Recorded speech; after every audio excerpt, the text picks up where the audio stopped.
Hello guys, welcome to the fiction series. Today we are gonna see, what if Naruto got harem with Rangiku, Sui-Fong and FemKurama? Part 1. If you want more awesome fan fiction like this, don't forget to hit that subscribe button, so without wasting any time let's get into the video. The night was filled with the full moon's light, giving forth shadows indiscriminate from that of a trees or a person's, making it a perfect dusk hour for those known as shinobi, those green flak-jacketed warriors of stealth and war, perfectly hidden beneath the folds of darkness. But this night was not a night for just stealth or war, this night was filled with a large amount of very irate shinobi, as they sped about in the trees, jumping and leaping, looking for a single individual. This boy, sun-kissed hair, sapphire eyes and whiskered visage wearing an orange jumpsuit, had stolen something in his village hidden amongst the leaves.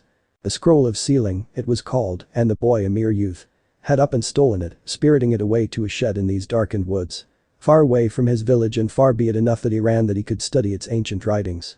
He opened the scroll and began reading, and the first thing he read was supposedly one of the worst things he could do, but he was a stubborn lad and a persevering one at that. So, besides a grumble at first, he went on with it, taking well long enough that, once he had about mastered it, he was found. But the thing was, it was not his sensei's, Iruka and Mizuki. Nor was it the old man Saratobi or any other shinobi, for this being was something else entirely. Hey Iruka, you caught me, Naruto Uzumaki had nearly choked on his tongue when this person showed up, out of nowhere, sneaking here before him, just as he finished learning the Kage Bushin. She hell no was there a doubt against that. Had a black kimono on, a robe-like attire, a pink scarf, a sash of white wrapped around her slim waist, and brown grass-woven sandals. At her hip was a simple katana, sheathed there with a cat's visage for the cross guard. But, all of this paled in comparison when he looked at her as a whole, with her orange hair cascading down in swirls, framing her heart-sharpened face and large sparkling oceanic blue eyes. Her full lips parted to speak, with a hand on her hip, and said something that made Naruto's heart skip a beat. Huh? Well, it wasn't the elegance of the words, but more so the voice, as they say. Who's that? Ah, never mind. But, what are you doing here? She asked, wondering why a human was out in the middle of the woods. Naruto was still enchanted by her and could only mutter nonsensible words in response. With this, the woman stepped towards him, striding over the ground with elegance unlike any other. Then she squatted down in front of him, and only then did he jump back in surprise, scroll of sealing tumbling with him. What? The woman beat her head to the side, slight confusion crossing her face with a quirked brow. My name's Rangiku Matsumoto. Her voice was courteous. Her hand extended towards him, and he receded further, unsure of the strange-ish woman. She saw this and sighed, stood, and shook her head. You know it's dangerous for a human child to be in these woods, a hallow is around. She told, placing her other hand on her hip, leaning that way. Naruto did not budge, but his hands came together, 2 fingers pointed and placed into a cross. Hey lady. I'm a ninja. And no hello-diver that is gonna scare me away. His angry bellow was met with more confusion, for what reason did he cross himself, and how was this child a shinobi? But, before she could say anything, a glass-shattering roar filled the air, shrill and reverberating in its tone and menacing tune. That's a hallow. Rangiku shouted, unsheathing her sword and holding it aloft with both hands. Get behind me. She shouted again, feeling the unnatural spiritual pressure increase as the hallow came closer. But Naruto didn't listen to her. Naruto was thick-headed, Naruto was not gonna listen to a woman no matter how pretty she looked that he just met. And so he whirled about, scroll of sealing slung over his back, as he put his hands together and performed the jutsu, giving out a war cry of Ag. Plumes of smoke appeared at his sides and behind him, a literal army of orange-clad Narutos, all ready and rearing to go. Each of them pulled out a kunai just as a xenomorphic monster with a white mask like a fish and a lanky body of grey muscle crashed through the shed. Wood and tin exploded out as it thrashed, on a rampage it seemed. Naruto's clones leapt high into the night's folds, coming down on the creature without haste, ready to slash this insane creature up or beat it down, whichever ceased this creature's insanity. But the first line were poofed, just as the creature lifted a large hand and swiped it across the starry night. The original looked on, having landed besides the Rangiku woman, unafraid as he put the seal down with a gentle hand, watching the creature with careful examination as it poofed the army of clones. Out of the blue, he said. By the way, the name's Naruto Uzumaki, and I ain't some kid. And he too leapt forward, into the fray, leaving the Soul Reaper lieutenant intrigued. How could this human make copies of himself? Was it that chakra stuff the other Soul Reapers spoke about when referring to this world of the living? Maybe, and if so, it was exciting. Perhaps she would visit this world more often, use her vacation days and such. She shook herself of her ponderings and brought her Zanpakuto to her side, then dashed into the fight, just as the Naruto kid had. Naruto strafed to the side, avoiding the tall creature's swinging arms, and dashed forward, taking advantage of the opening. His fist clenched tight and beat back, he snapped his arm forward, slamming his fist against the creature's ribs. The smacking sound echoed across the forest, followed by a gnashing slice as cold steel blade penetrated unprotected flesh. Naruto looked to the side, seeing that the Rangiku lady had sliced the halo down the side of the white mask. The halo screeched and retracted in pain, falling back in misted and warped shadow that shimmered for a moment, then faded like vapor. Rangiku looked to Naruto and smiled. "It'll be back, Naruto." He was taken aback by that. Was he just flirted with? Was that flirting? Did she just wink at him? She did wink. She did flirt with him. Why? Wah. But before he could spaz out, it did return, just behind them, scooping up Naruto with one of its large hands, covering him completely, clenching its fist in an attempt to crush him into Victus Scoop. But it failed as an explosion of orange forced its hand open, and Naruto's clones leapt at it, tackling it to the ground. "Kill it," they shouted. The original nodded and leapt up over the beast's thrashing form, descending down with a kunai. The rushing air passed through his form, whistling through his hair, and the double-sided dagger was poised and ready with clenched fingers wrapped tightly around it. Then, he plunged the blade through its skull. The halo thrashed about in reckless abandon, poofing the clones with its long arms when it swung and smacking the original into the black woods. RAWWW. Ranjiku's eyes widened, then narrowed onto the raging beast, anger beginning to shine through her usually bubbly self. She placed her hand near the hilt of her blade and swiped it down the spine, shouting out. An echo. All but the guard and handle seemed to disintegrate into ash that flew out at the halo, ash that began cutting through the halo's hide like wet tissue.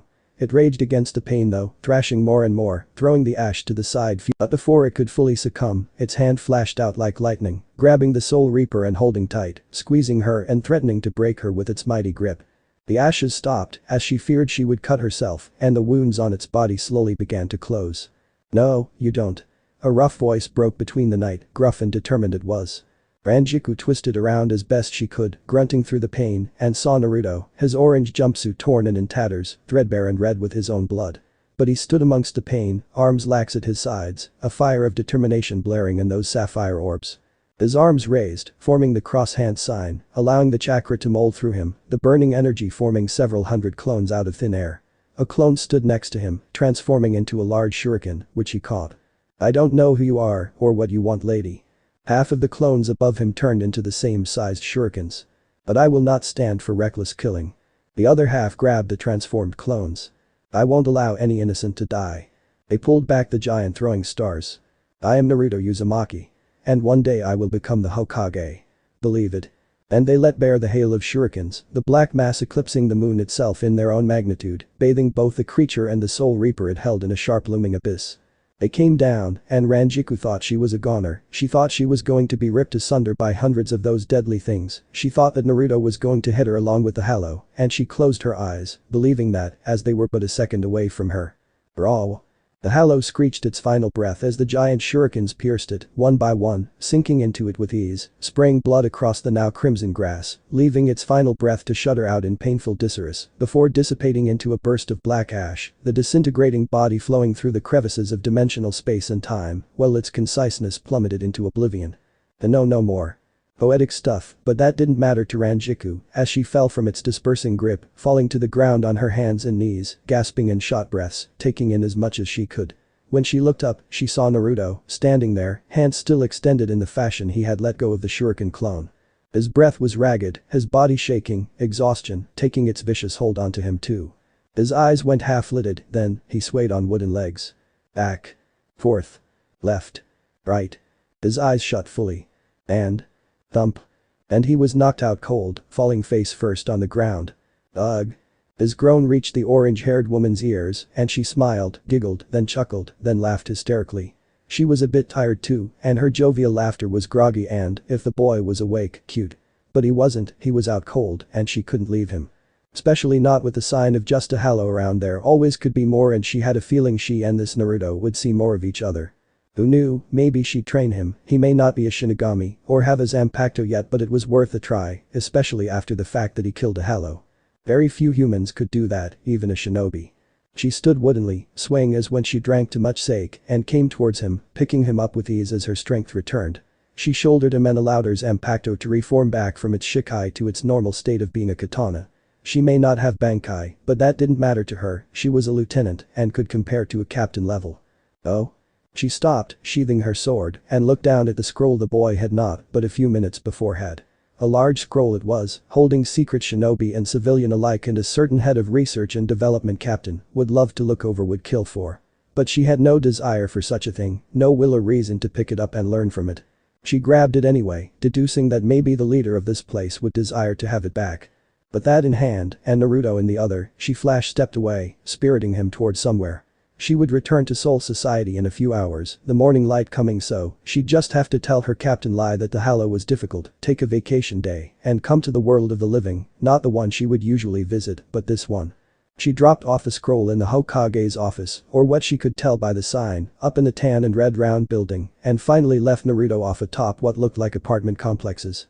Rangiku was about to leave this world when she stopped herself, reaching into the top part of her kimono attire and pulled out a piece of paper and pencil, wrote down something for him in the morning, and leaned down to put it in his pocket and stopped after. While leaning there and the note in his pocket, she leaned further, inches from his face, noticing he was a cute little fella. She kissed him briefly, then stood, hand on her hip, a playful smirk on her lips as she opened the sliding gates to Soul Society. "I'll be back, Naruto-kun." Iruka found himself in a tight situation. Right now, in front of him, lay a bloodied but breathing Naruto. He checked the boy and saw that his injuries were not but nicks by now, and it seemed that he was only suffering from chakra exhaustion, as if he had used much of it up in but a short time. He'd wake up soon, but Iruka made no move to tie him. How could he? Naruto grew up in the same fashion he had, alone and scared, unwanted and shunned. No one wanted them, they gave them nothing, only whispers and glares. For that reason, they both became something like a clown, doing things that at the very least got people to look at them and talk to them. Granted, they shouted at them for being idiots, but neither had cared, for recognition was all they wanted. That was the reason he could do nothing, couldn't bring himself to turn Naruto in, for they were the same, in a sense. Ow. The groan of annoyance came from the boy as waking life slowly took hold. Iruka looked on as he turned about, as if he didn't wish to open his eyes, wishing only to remain asleep. But, eventually, he opened his blue orbs. Groggy, he was at first, and so Naruto could only sit up, could only blink away the clouds of sleep from his oceanic eyes. Then, he noticed Iruka, standing there, his own eyes regarding Naruto with scrutiny, as if unsure of something. "Ah, hey Iruka." The man said nothing, only staring on, thinking. Hello, Iruka, can you hear me?" The boy asked again, trying to gain the man's absent attention. Still more silence. "Are you ignoring me?" Naruto was a bit mad now. "Nothing. Iruka," he shouted. The boy shot up, slightly irate, causing the man to shake his head. "Naruto, I don't know why you did it." Anger slipped away and was filled by confusion. Then the whiskered boy asked. "Wha?" Iruka dipped his head, brows furrowed. "Why did you steal the scroll, Naruto?" The boy looked at Iruka for a moment, then looked around, then back to Iruka. It was then, at that moment, that Naruto realized he screwed up. "Ah. Where is it? If I don't get it to Mizuki, I'll fail the test." No. The boy screamed, looking about, running back and forth, worry present on his face. Iruka on the other hand was taken aback by what the boy said. Mizuki put him up to it.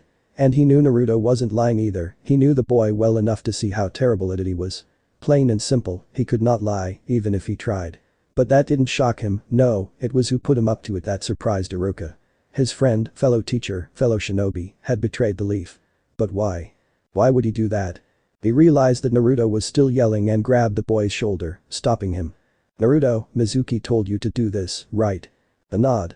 "Naruto, that wasn't a test, It was, so I could get my headband, he told me so."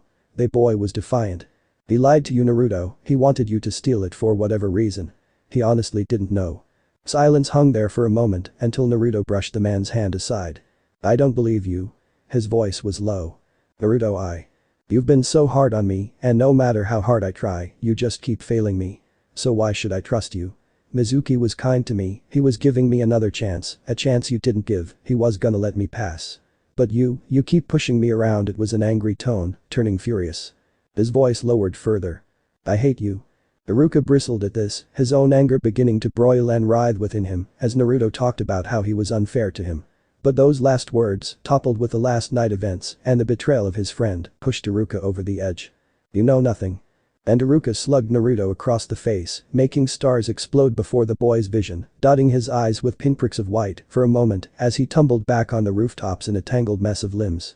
Naruto sprung up a moment later, shocked for a moment, then furious the next. "I've been helping you," Iruka bellowed, rushing towards Naruto, fists raised. "Liar." And Naruto met his sensei in the middle, both in a fit of worked-up rage.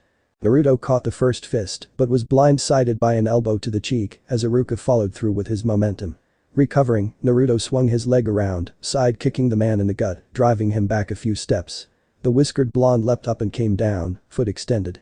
Iruka raised his arms in time, blocking the axe kick, then grabbed Naruto by the ankle, swinging his entire body back, bringing Naruto back with him, slamming the blonde into the apartment roof with a loud thud, and was about to get up when Iruka got on top of him, pinning him down, one hand clasped around his neck. "Listen, you little brat," Iruka yelled, his voice filled with rage as Naruto clawed at his wrist, trying to free himself. "You and I are just the same. When I lost my parents to the demon fox, I was left with no one. Everyone glared at me, ignored me. When I was in the academy, I had to act stupid just so I could get some kind of recognition." Wham! Naruto's face contorted into a painful grimace as his head whiplashed from the blow. "I know why they hate you too, why I hated you until I saw who you really are." This one was straight on, his punch nearly breaking the boy's nose. "Because you are the Jinchuriki of the Nine Tails." Naruto's eyes snapped open, his blue orb snapping crimson for a moment as he punched Iruka hard, sending him flying back. "You bastard." Naruto bellowed with fury, already standing with knuckle-white fists. He rushed forward, ready to continue the fight, ready to beat Iruka into the roof and down into the ground when a flash of white robes filled his vision. Naruto skidded to a stop, nearly bowling into the very man who he saw as a grandpa. Gigi. Yes, the current Hokage of Konohagakure, in all of his glory, stood before Naruto. His white hat with red triangle top peered over the man's wrinkled visage, and his white robe danced in the slight breeze, making the scarlet flames emboldened at the bottom look as though they truly were aflame. "Naruto," his voice was calm, holding a slight edge near the end, "you can stop this fight now."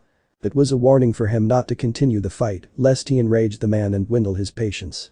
Naruto did, at the very least, out of respect, knowing the man wouldn't really hurt him. "Mizuki has been apprehended and has told us that he was planning to frame you after you stole the scroll for him. He told us everything," he told, quietly adding, "Anko Mitarashi made sure of that." Naruto took a step back, realizing that Iruka was telling the truth about Mizuki, and if that was true, then so too. "Naruto, are you okay? You look sick to the stomach," Sarutobi asked, concern replacing his once stoic face. The blonde could only nod, shaken by the revelation. He was about to ask if he could just go home when Iruka stood, walked and half stumbled over to Naruto. Then, with his eyes gleaming with a calmness and his voice soft, he said. "I think you deserve this, Naruto. I'm sorry for everything." He hesitated on his words, whether he was apologizing for his curse or the fight, he knew not. But he did not hesitate in his actions. Rough fingers raised to the back of his head, untying the cloth of his headband, holding it out to the boy. Naruto looked at it, then to Iruka. "Iruka, are you sure of this? When he passes, we can no longer protect him when he goes on a mission." Sarutobi told, but soon saw the look the younger man had in his eyes. The same determination Naruto possessed, the hurt both of them shared. "Alright," the Hokage receded, "just make sure he gets his team assignment tomorrow." But that, Sarutobi shined away. Iruka handed Naruto his headband, taking a step back. Naruto looked at the leaf symbol etched into the metal, the symbol for shinobi here. He was a shinobi here. He had the chance to become the Hokage here, all because of Iruka, because the man believed in him. He said it all the time, and finally, it paid off, Dadabeo. Naruto wrapped the headband around his temple, tied it off, and grinned, but before he could give a whoop of triumph, Iruka asked him a question. "Ramen?" "Ramen?" Naruto repeated. "Ramen?" Iruka affirmed. "Ramen?" Naruto shouted, smiling like a Cheshire cat. And soon they find themselves sitting in Ichiraku's, downing ramen like it was choice steak, garbling down noodles and broth, as if it the elixir of life. Which to Naruto it kinda was. While Iruka loved ramen, there was no way he could keep up with the boy who was a few bowls ahead of him. The only ones that could possibly beat him in eating ramen was an Akimichi, and even then, he wasn't sure. The boy's love for ramen was unnatural. But Iruka didn't dwell on how Naruto was able to eat literal pounds of noodles and beef and not burst like a balloon. That kind of scientific thinking was beyond him. AM came near the counter, setting 2 more bowls down for them. She was about to go back in when a gleam of silver caught her brown orbs. She had to rub her eyes and pinch her arm when she saw it, the headband, the leaf symbol etched prominently on the boy's head. AM leaned over the counter and poked it, as if testing if it were there. "You got your headband?" she exclaimed, half in disbelief, the other half in joy, clasping her hands together with big ule smile up one side of her face. "Haha, yeah, Iruka gave me his, and now I can go on missions," Naruto told, grinning with pride. AM frowned suddenly, saying, "That's not good." "What? Why's that?" His grin faltered. "Well, because you eat so much ramen here." What about it?" He leaned over the table concerned. She smiled. "You pay for most of our stuff." And the boy fell out of his seat, body careening back in his chair, head striking against the hard ground with a sharp thud. He clutched the back of his skull in slight pain, a welt forming there. Iruka and AM laughed at him, jovial and filled with jest, but Naruto grumbled, stood, and glared. But then, he brushed himself off, frown disappearing, being replaced by a cheeky grin that could have put the devil to shame. "Oh, you wound me so, I guess I'll just go home, what friends are you to laugh at a down man?" He spoke as if he were in Shakespeare, even going as far as placing one hand over his heart, the other extended out in play form, whilst a fake look of hurt came across his face. His arms fell down and he soon turned, walking away, that grin ever present. Iruka turned towards AM, confusion riddling his face. She looked at him with the same expression, then it dawned on her. She reached into her apron and pulled out the check, placing the paper down, writing a number, then turned it towards Iruka. His eyes widened at the amount and he bolted up in his chair, taking a look down the street, only to find Naruto long gone. "Damn it, Naruto. I'm in department now," the man screamed, furious. Said boy was already at his apartment door, his grin toned down to a smile as he turned the knob, coming into his apartment, closing the door being him. He put his hands in his pockets and was about to walk towards the bathroom to take a shower when a crinkle sound reached his ears. "Paper?" He fished around in his pocket and pulled out a small piece folded up. Unraveling it, he found it was a note, to him no less. Why was there a note in his pocket? When did it get there?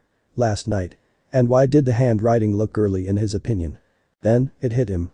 A shrill roar piercing the air, a beautiful woman, him forming clones, it all came back the night before. He began reading the note, seeking more information, wanting to know who that woman was.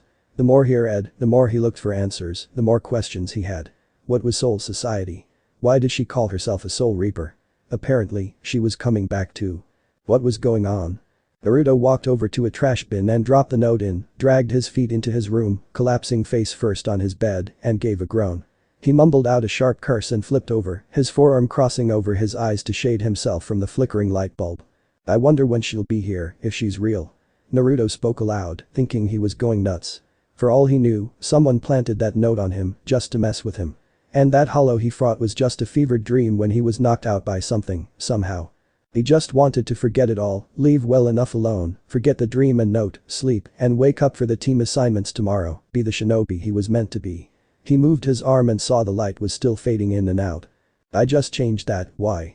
And it shattered, making Naruto jump up in surprise, drawing a kunai out of instinct, holding its point in a reverse grip. As he looked on, his tense muscles loosened a little, just slightly. But his eyes impossibly widened. He remembered her, no one could forget such a being as she, her black kimono-like cloth separated and opened at the chest, enough to let his mind go sue. Naruto coughed, clearing his head with a shake. "The Rangiku Matsumoto crooned a greeting. Don't hate me lady. You just broke into my house." He felt indignation crawl up his back. "Oh come on Naruto," she sang, "if I'm taking the week off just to train you, can't I have some hospitality?" She winked, like last night, only this time, more playful, pointing a finger up at him. The whiskered blonde looked down to her sides and not at her sides mind you and saw suitcases stacked there, as if she knew he couldn't reject him. "No way.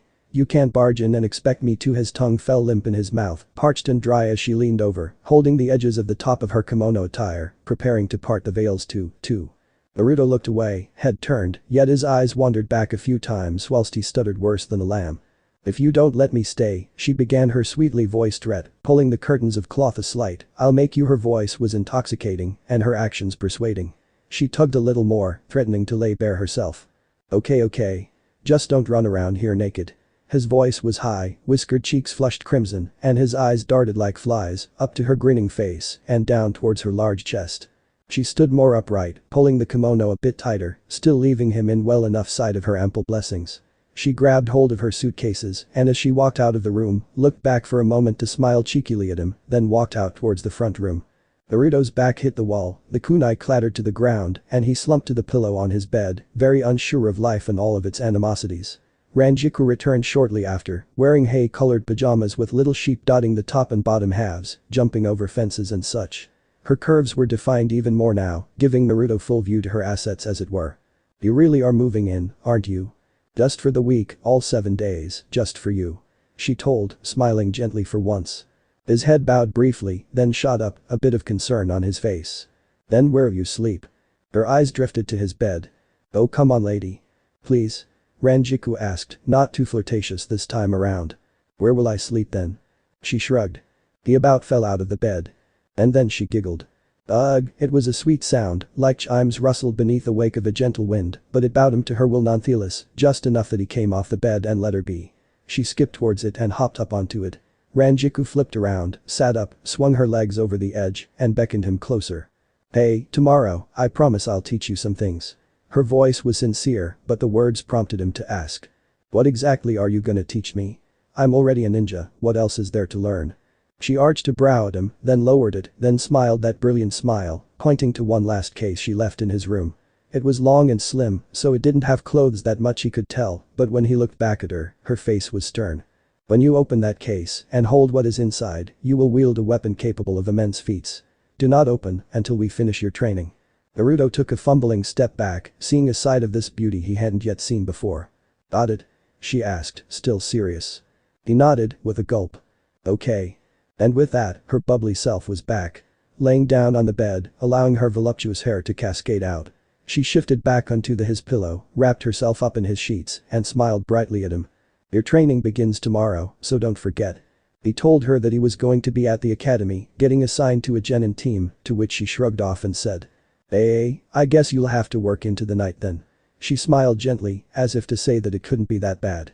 He nodded, smiling too, wishing her a good night's sleep. He walked away and came into his lounging room, where off in one corner lay her suitcases. He ignored them and took off his jumpsuit and equipment, leaving him in his frog-headed boxers, and jumped into the couch. He stretched, letting his bones pop as he lay down across its cushioned surface. I wonder what kind of training she'll have me do? He thought curiously. Naruto awoke with a start. Something was off, something in the air was strange, as if the oxygen was filtered through with a screen. Off in the other room, he could hear a strange sound, a rapid ticking, and a grumble. A curse came to his ears, and then a shattering smash, stopping the ringing. A contented sigh, barely audible through the walls, came to him, then next what came, was of snoring. What the? Then it came to him, the alarm. The alarm he had set. The alarm he set for the morning. The very one that he'd probably have to replace now after a certain curvious woman smashed it. Oh shit. Naruto cursed fully and sprung up in his froggy boxers, flipped over the couch more like tumbled face first and sprinted over to his bedroom closet. His feet thudded to a stop as he nearly ripped the sliding closet door off its hinges, looking for the right clothes. All before him were a line of orange jumpsuits, each with that same high white collar. Behind him, Rangiku groaned over his rustling noises, peeking under her lids to see a nearly stark nude Naruto. In her groggy state, she merely raised a brow to it, then closed her eyes a moment later. Then, she opened her eyes again, half-lidded, and grinned cheekily. If I didn't know any better, I would think you were giving me a show. Her voice purred out teasingly, making the boy jump in surprise, then he shrank in embarrassment, then annoyance came and mixed itself in as a red tint filtered across his whiskered visage. Hey. I'm the only one allowed to be the pervert here. Who said I was the pervert? You're the one giving the show. Ranjiku's sassy reply came next, filling the boy with frustration. He wanted to have a comeback, say something that'd wipe that smirk off her face, but with nothing popping up in his head, he simply growled under his breath. He whipped around and grabbed his jumpsuit, zipped up, and reached down for his sandals. A sharp whistle came next, a cat call, and yet another flush came dancing across his face. He quickly put on his sandals, grabbed his headband, and got ready to leave when the Soul Reaper called for him. Naruto, don't forget the suitcase, bring it with you to that forest we first met. Why can't you? He snapped back, still flustered with her teasing him. Aw, Naruto, you don't expect a beautiful woman like me to carry such a heavy thing, do you? Her voice wasn't pleading, more complaining than anything, but it held that chime sound that bent him to her will. He grabbed the thing up and left, grumbling about lazy freeloaders. On his way out the door, he grabbed the rest of his gear, kunai and shuriken alike, and other such things. He walked down the street at a leisurely pace, ignoring the glances and scowls he got, only smiling bigger, knowing that he was about to get a team. 2 people and a sensei, 3 who would witness him, know him not as that.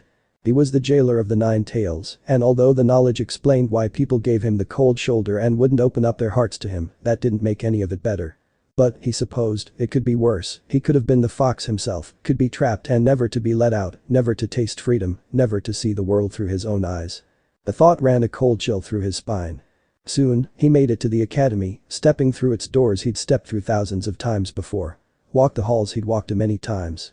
But this time, instead of trepidation because he failed before, he strode with pride, joy in his heart, knowing that he succeeded. No more would he see failure, no, for he would only know glory and victory. In the end, he was just a damned happy fellow. He opened the door to class, looking to his right, seeing Iruka. The man nodded a greeting, smiling. Naruto returned the gesture, giving a thumbs up. The whiskered blonde came over to a seat next to a brooding Uchiha, whose only acknowledgement was a hum. Naruto grinned and chuckled a little. He put the long case on the table and rested his feet on the atop that, leaning back a bit on the hind legs of the chair, arms crossed and fingers laced behind his neck. He was content, just the same as everyone took their seats, ready to get going with his ninja business, though a few gave a glance towards the case, confused, then decided it wasn't all that important. It was just Naruto, what was the worst he could do? Then he heard shouting, a thud of rushing feet, arguing that grew closer.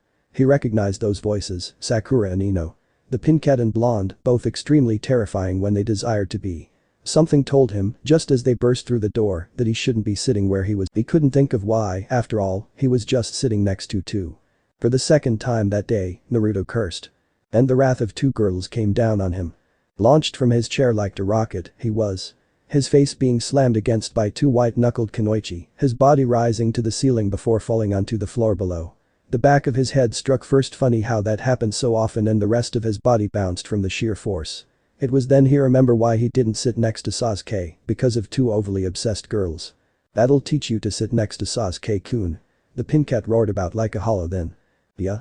Ino seconded. They looked to one another, just for a moment, then both began shouting once more, arguing he'd sit next to the boy they so admired, leaving Naruto to grumble. He stood and brushed himself off, grabbed the suitcase and sat next to Choji and the lazy Nara. Rough day, huh? Shikamaru asked. Frickin' freeloaders persuading me, calling me a pervert. Damned kunoichi and their obsessions and double damned frickin' hollows starting all this.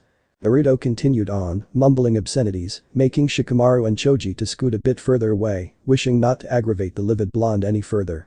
Iruka eventually shouted at the two with that strange big-headed technique, making them sit down and grumble, and soon without any further interruptions he began reading off the lists of people that'd be together in a team and the sensei they would be assigned to. One by one, they were named off, their team leader as it were came in, taking them somewhere to do something. Eventually, in the middle of Naruto's mumbling rant, Iruka called his, Sakura, and Sasuke's names. And your sensei will be it will be Kakashi Hatake. You may be here for a while. And then Iruka left, and when Naruto looked, it was only the three of them. He raised a brow to this but shrugged, sitting down and propping his feet up again, deciding to relax until their sensei came, forgetting the incident earlier. His thoughts began to drift, and his simple relaxing began to fall into slumber. Hey Naruto. Wake up. A yell brought him back, jerking his muscles into action, accidentally kicking the suitcase off the table. He looked left and right and scowled a little. Sakura, what was that for? The pincat blinked, shrank back, then pointed to the suitcase. It was starting to glow, and we didn't know what was happening, she told, actual trepidation still in her voice. He turned towards the case and saw that it was not glowing, but instead, it was slightly ajar. Oh no.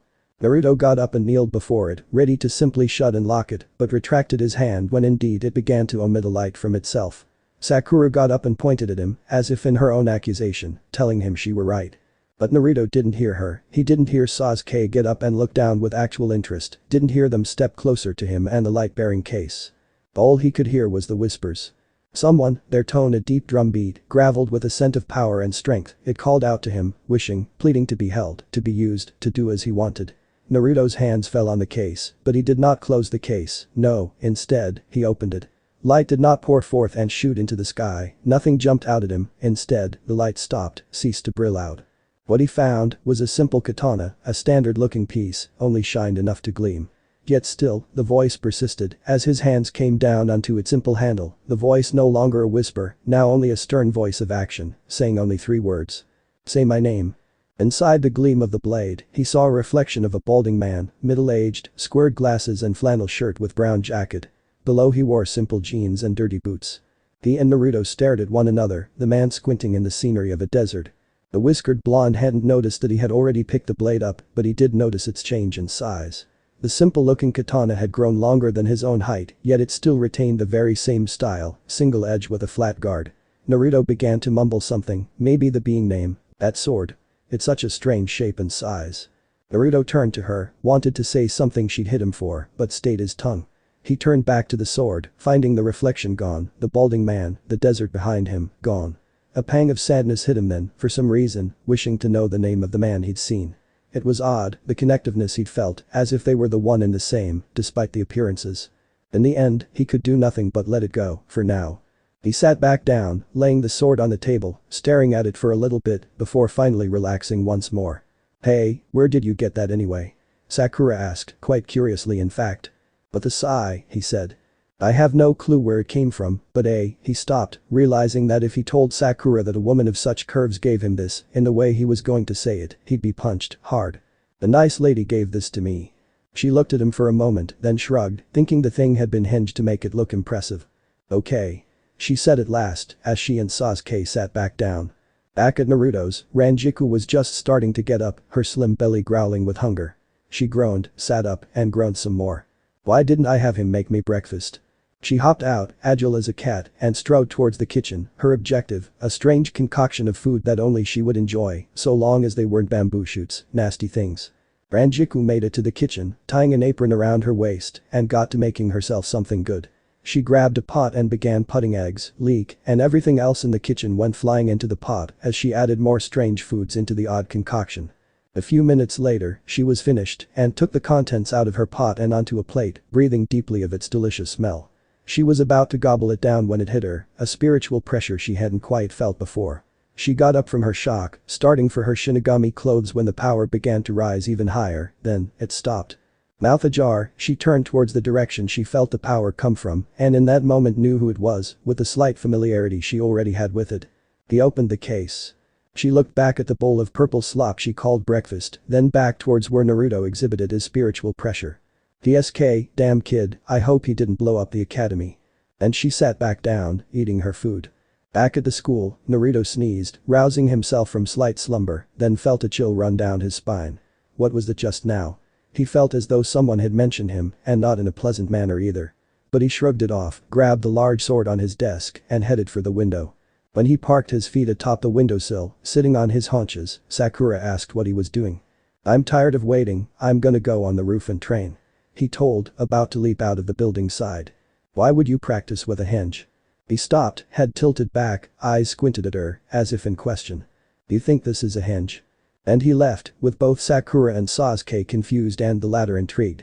Naruto climbed his way atop the building, making it to the roof, and began to swing the massive sword. He didn't right know how to really use a sword, though they did do extensive training involving kunai, and went with what felt right. He found that with begrudgedness his short stature would not allow an upswing, unless his intention was to tear up the roof or ground he stood on. But, he found that a small jump gave him enough room to do so, if not improve it. Eventually, because of this small discovery, he found that instead of swinging with his arm, he should swing with his whole body. The transfer of energy, despite his small frame, made more force, due to his weight and mass being used in the swing. From then on, he began doing that, noticing how, no matter how far out he placed the sword from even one hand, he felt no weight, as if it were not but a feather, despite its enormous size. Meh, devil in the details, so many details. He pulled his arm back, sword pointed to the sky, and swung. Wow. He stopped his swing in time, hanging its edge dangerously close to someone he didn't know. The man was tall, lanky, and had gray hair lopsided to the side, spiking at the ends. He had a headband on, the leaf symbol and all, covering on of his eyes, like a patch, whilst a blue mask covered the lower half. He wore the standard green flak jacket with pouches at the sides, and below he wore the navy blue pants and sandals. "Hey. Watch where you shunshin. I could have cut you," Naruto shouted, angry that someone stopped his training. The man in question went from a surprised look to that of a calm chill, holding out a peace sign. "Yo." Sakura and Sasuke appeared next to him as Naruto pulled his sword away, resting it in the roof's top with a palm on the pommel. "Don't kill the teacher, Naruto." Sakura screamed, miffed that he almost killed the man, though her inner Sakura wished he had at least bonked the man for being late. "Well, he should watch for wait, sensei. He's our teacher." Kakashi hot Aki face palm then, soon after bringing his head back up to say. You're all idiots. After a certain incident involving nearly cutting his sensei in two, Naruto was thoroughly questioned about his sword, his teammates and Kakashi getting on his case about its origins. He told them all they needed to know, that a kind lady gave him this and told him that he could train with it. It was a half-truth, which was the best kind of lie, and so it seemed they believed him. Or at least, Sakura was content with that. Sasuke and Kakashi were suspicious, but let it be as it was, for now. But that over, their team leader went on and asked them some questions about themselves, however remaining secretive in his own past. They thought it was unfair, but he waved it off and asked the pinkette. She looked to Sasuke several times and mumbled insensible things, to which the man groaned and pointed towards Naruto instead. Me, the boy blinked, then grinned like a shark. Well, I am gonna be the next Hokage, Dadabeo. And then everyone will acknowledge how awesome I am. The boy went on, telling him all that he'd do. When he eventually stopped, Kakashi had to clean out his ear because of all the shouting. He pointed toward Sasuke next and asked him the same question. I have no interests and what you could call a dream, it's more of an ambition. You see, there's a certain man I will kill. His onyx eyes drew colder, fixating on a memory from his past, and his fingers clenched tighter. Everyone looked on at him, eyes wide and a bit put off by his words, all four except Kakashi.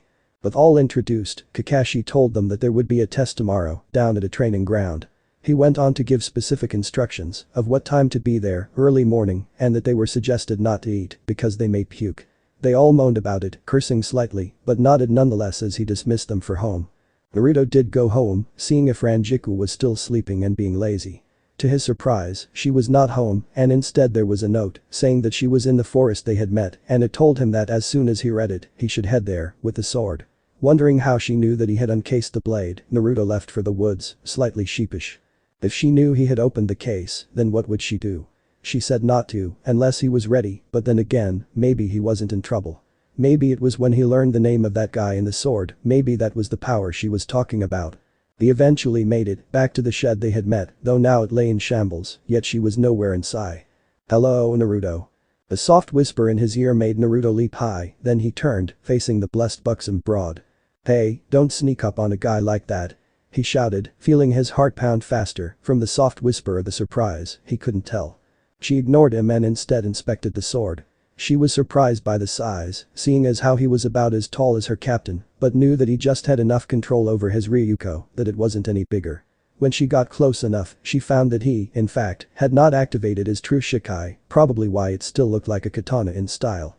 When she asked him about it, he said that he had heard a voice, rough and powerful, and it beckoned him to speak its name. Rangiku took a pose of thought and came up with an idea. Alright, you weren't supposed to open the case and wield the sword, but at least you didn't destroy anything. That's why I brought you here, so that any destruction caused would be unimportant. But how are we gonna train? Naruto asked, curious. Rangiku grinned, a Cheshire grin that bespoke enjoyment for her, but unpleasantness for him. He saw this and quivered as she drew her sword, holding it with two hands, aloft and in front of her. White Ryatsu began to burst around her, a swirling mass of flame it was, and a pressure built over him, as if his body was filling with lead. Then, she spoke. Right now, your objective is to stay alive, don't forget that, as I come after you. And the white aura burst into an inferno as she lunged at him, enveloping Naruto in a weight he could only just fight against. But through the fear that began to burn in him, the terror that gnawed at his heels, he remained defiant. Standing his ground, even as her sword landed against his. He fell to a knee, on the verge of collapse, just from that grinding clash, but kept his sword up, blocking the continued strike.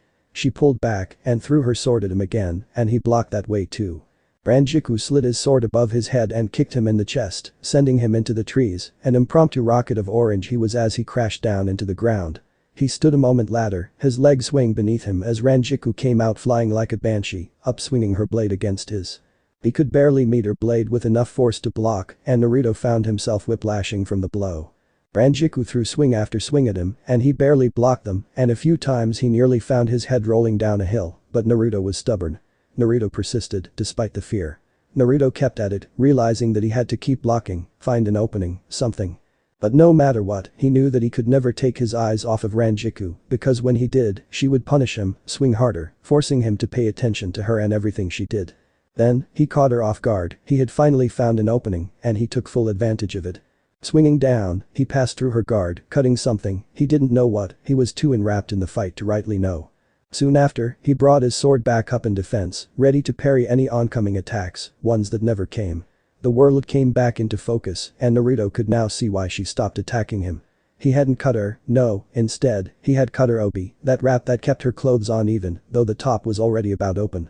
But now, she clutched the rest of what was left to her chest, keeping him from seeing what was there, but she failed to cover her behind, which stuck out enough for him to see. Ah! He screamed, cowering back, assuming that she'd punch him or cut him down for what he did. Instead, he found she was scolding herself. I knew I should have put more effort into it, man, now I have to go and replace my robes. She looked to him, her angry glare still present, but soon it dissolved into a soft pure of the eyes, as if she decided it was a good swing. You did good, kid. Most people under that kind of pressure would be overwhelmed at first, but you held on through it. A pretty smile lit up her face as she walked over to him, placing a hand on his shoulder whilst the other remained over her large chest. That will be enough training for now, let's go back and have lunch. He nodded, trying in vain to keep his eyes off Ranjiku's ample behind.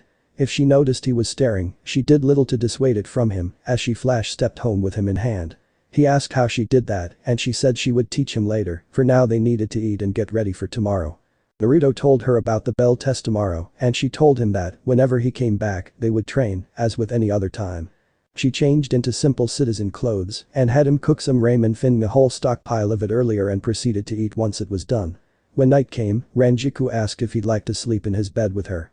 Embarrassed, he said no. She laughed and said she trusted him and said that even if he did try anything, here's Impacto will find itself half its size.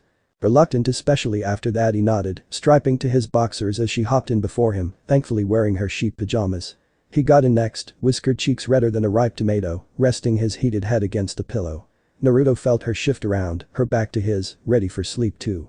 But, just as he found himself nodding off, she spoke softly, a quiet tone of reprevement leaving her gentle lips. You know, I wouldn't really hurt you, Naruto. You're just a kid after all. He wanted to shout at her, deny that he was a kid, show her that he wasn't by challenging her to another fight.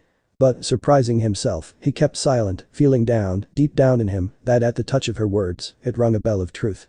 Naruto stared on into the darkening room, silent in his own mind, letting sleep take him with spirits down. Naruto found himself awake a moment later, as if no time had passed, as if he had only closed his eyes a moment ago, having only a sleepless dream. It took but a half-second for him to draw on his senses, as his bleary eyes cleared. He felt as though he had rested his head against the softest pillow yet. Or, was it too? He tried to move out of bed and get ready for the bell test, but found that he couldn't. He looked down and saw a pair of slim arms wrapped firmly over his small frame. He was about to remove them when they moved up and over his head, turning his face round to the two soft pillows, which turned out to be Ranjiku's melanous chest.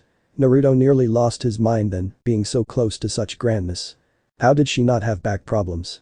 The whiskered blonde could only writhe within her iron grip, unable to get out of such valleys as these. But he needed to go soon, or he'd be late. What was he to do? Then it came to him. With as much strength as he could muster, he reached up with one of his hands and grabbed her side with a pinching force. Blue eyes snapped open and a shriek filled the air as a surprised Matsumoto jumped, not in pain, but in the nerve-twisting pinch that made about anyone jump. She raised a fist by instinct and accidentally punched Naruto through one of his walls. Drywall and plaster exploded in a shower of cough-inducing dust. A moment later, she leapt out of the bed, hair frizzled like a banshee, as she rushed to his side. She yelled his name whilst shaking him like a rag doll, asking if he were okay. Naruto. No. I think I killed him. You idiot, stop shaking me. Ah. Where is his soul? Naruto. She dropped his body, looking about. I'm still alive. And she descended like a harpy, grabbing him again into her chest, turning side to side, crying out that she was sorry. He eventually pulled away, flustered, and went to grab his sword, taking it up and already walking out the door. Rangiku called after, but he kept striding away, deliberately ignoring her. He was at the door and he stopped, tilting his head back at her, eyes perched in a heated glare, a bit of hurt still left in those sapphire orbs. The door slammed shut behind him as he stormed away, leaving a crestfallen Rangiku behind. Naruto climbed the buildings, hoping to make it to the training ground before Kakashi, which he doubted he would be later than him, but he sped on regardless. He leapt across the gaps between the roofs with minimal effort, sword resting on his shoulder as he did so. Naruto's mind began to wander as he rushed through the air, thinking on all that was occurring. One day, a curvy woman came along and broke the chain of his destiny, so it seemed. She gave him his sword, is training him, living within his own apartment, sleeping in his bed, hell she even snuggled with him. But something was wrong, he could feel something sinister laying overhead, like some great beast, perched, just waiting for the right moment to pluck him out of the sky. Thoughts aside, he eventually made it to the forest, those ponderings still swimming in his head. Naruto found the clearing of the training ground, spotting both his teammates, yet no sign of their new sensei. He greeted the two, and they greeted back, though they also glanced up at his sword. He noticed and asked what they were thinking, seeing that a perplexed stare had settled on their faces. "It's just that," Sakura began. "That sword of yours, we get a strange feeling from it." Sasuke finished, nodding along with Sakura. Naruto blinked. "Listen, this is a gift from someone, so don't go around telling everyone about it," Naruto told, hoping they'd agree, his voice a bit commanding. They did, but they also pushed the matter, asking who the lady was, or if she was still around. He told them that she was a nice woman, and that she just happened about and was leaving soon, telling them that he didn't know where she was. Sakura gave up, but Sasuke didn't. The Avenger secretly reminded himself to follow Naruto after this bell test was over. Naruto walked a bit away from them, sitting cross-legged with his blade rested over his legs. Putting both hands on his Zanpakuto, he relaxed, knowing that their teacher wouldn't be here in an hour or so. Soon, relaxing turned to sleep. And sleep turned to, "Why am I in a desert?" Sure enough, he found himself sitting in the middle of a never-ending sandy area. Sandstone jutting out like fingers piercing through the dry surface of the land. The only thing he could see was orange and tan, for miles and miles, not a cloud in the sun-beating sky. Then, in the fluctuating air, he saw a figure, one he only saw once before, only yesterday. Naruto stood, peering through the heat, trying to get a better view of the man. "Hey!" Naruto called out, hoping to catch the man's attention. The man remained still, and if he looked close enough, Naruto saw the man's back was to him. He called out once more, louder with a hand cupped to the side of his mouth. Still, remained the man, and Naruto, he grew slightly frustrated. He walked over towards the man now, just to see who he was. The man turned suddenly, on the heel of his boot, his vivid eyes staring glaring into Naruto's with an angry scrutiny. "Jaya." Naruto retracted himself, stepping away from the man as if bit by his stare. The scowl burrowed itself through the man then, an ashamed grimace on his old wrinkled face. "So you are my wielder." His voice was rough, deep like a bass drum, holding a no-nonsense tone. What a disappointment. Naruto instantly went from weariness to offended, getting up in the man's face, yelling at the old guy, screaming. "What do you mean by that? Ha bud." Naruto brought his arm back, snapping his fist forth with a twist, giving it his all. Smack. The sharp sound of white knuckle meeting calloused palm rung in Naruto's ears a moment later, deafening him, blue eyes widening and mouth hanging agape. He tried to retract himself, pull his arm back and get some distance, but the man's iron grip shackled him there. Naruto jerked back continually, trying to break free. Soon, jerking turned to thrashing, and streams of curses left his lips, as if they were to help in his freedom. "Let go, old man." Naruto screamed. "Do you think with that kind of power, that you have any control over me?" His assailant spoke, authority to his voice. The boy stopped, peering up at the man with scrutiny. "Who are you?" It was as if a switch had been flipped. The man let go. Naruto fell on his backside. And the man's glaring scowl softened. A tired sigh came from the wrinkled man in flannel. Then, he spoke, softer, not rough with overwhelming superiority that mocked Naruto. It was something close to a fatherly glance, stern, yet soft. "I am your Zanpakuto spirit, right now, you yield in Itachi. This sword is soft, without a purpose, but when you speak my name, you will gain power from me." His gaze raised into the cloudless sky, as if to divine something from there. The old man looked back down. "My name is..." The silence beheaded what left he was to say, bleeped out and dry were the words, at least to Naruto. "What?" "I said, my name is." Once more, it happened, and Naruto scowled just the same as the man. "Oh, so it seems, you are not ready. Maybe, some other time." The man began to fade, from feet to head, just like the desert, leaving a black void behind. Naruto panicked, even as the man said that they would be in contact with one another. Just as the miasma of darkness was to consume the whole of the place, the old man included, Naruto shouted out. "What should I call you till then?" The old man peered at Naruto, glancing up and down the boy, picking apart what the boy was, until he finally, with a gleam of a smile, looked Naruto right in the eyes and said this. "Walter."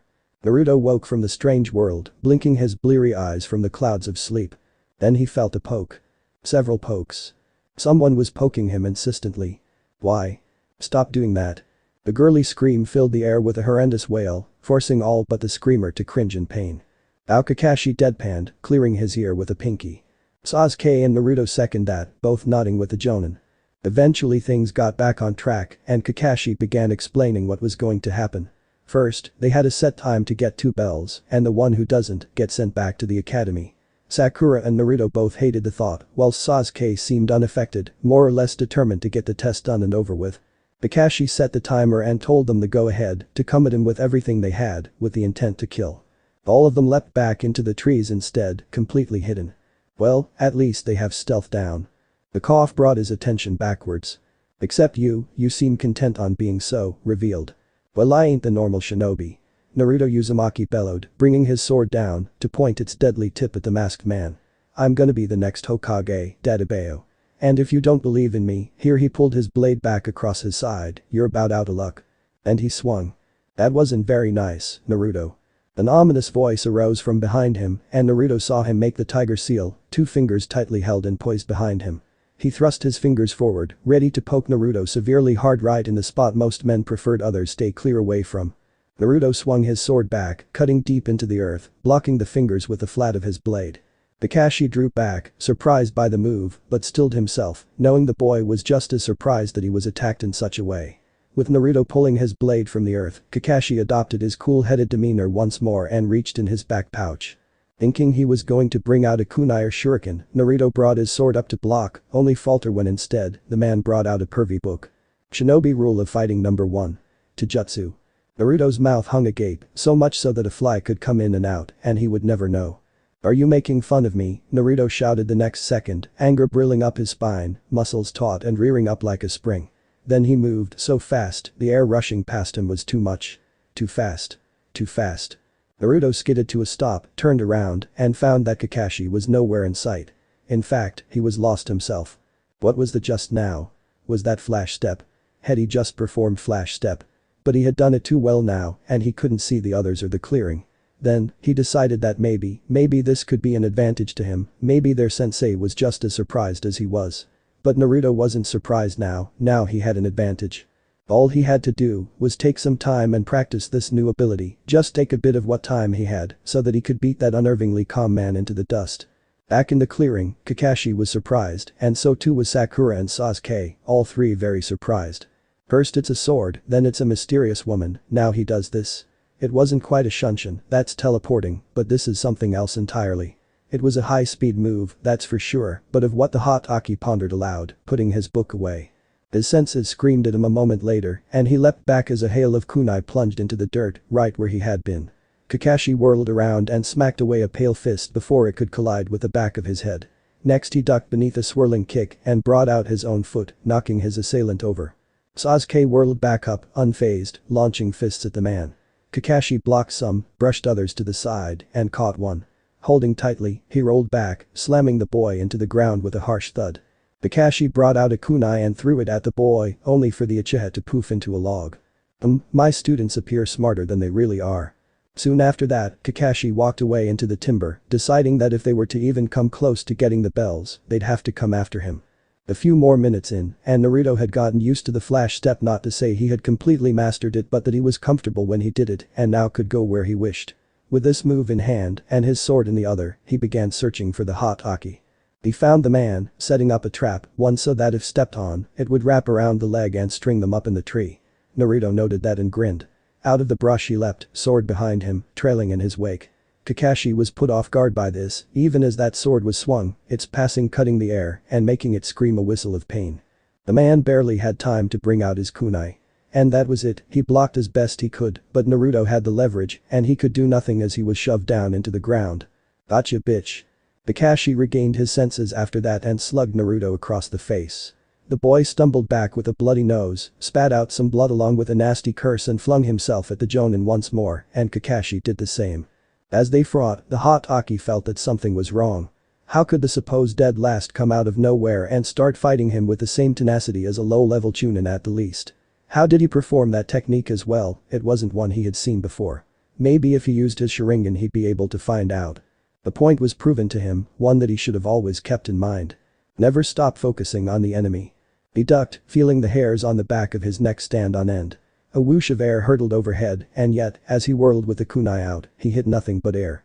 This went on for some time, Kakashi so dedicated to keeping the boy at bay with minor ease and Naruto flash stepping around him.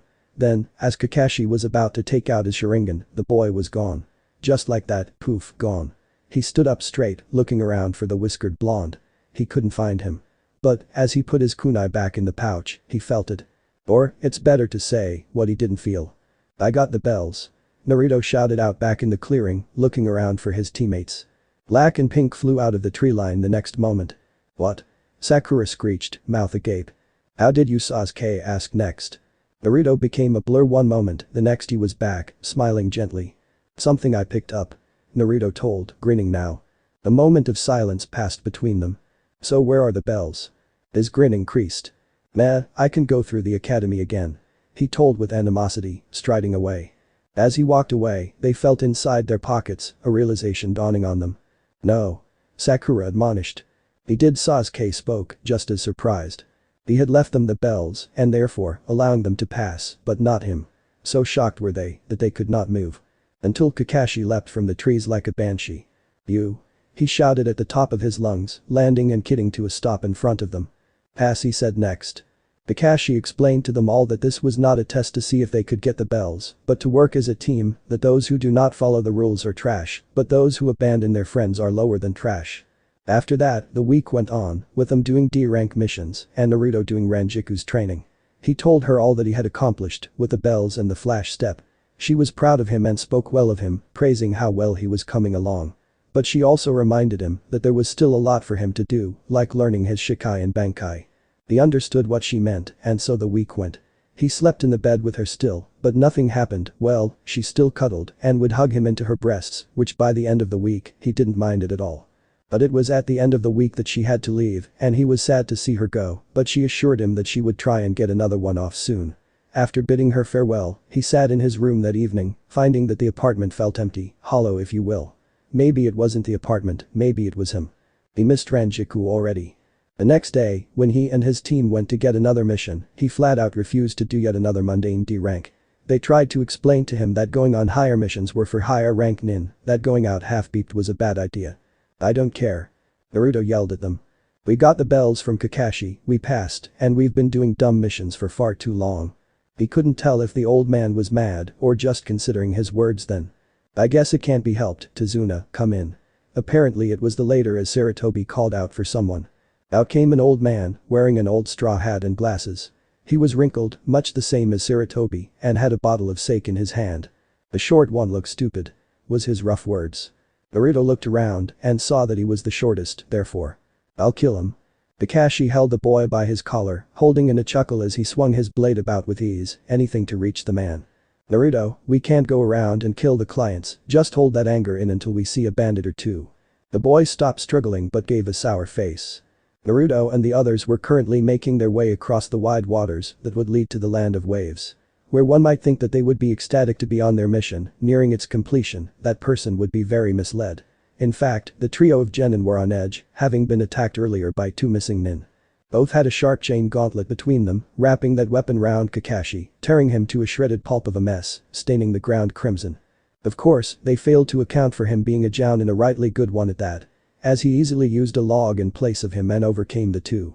After a rough interrogation and a message sent back to the village to retrieve the two, they were back on their way. But that's not what set them all on edge.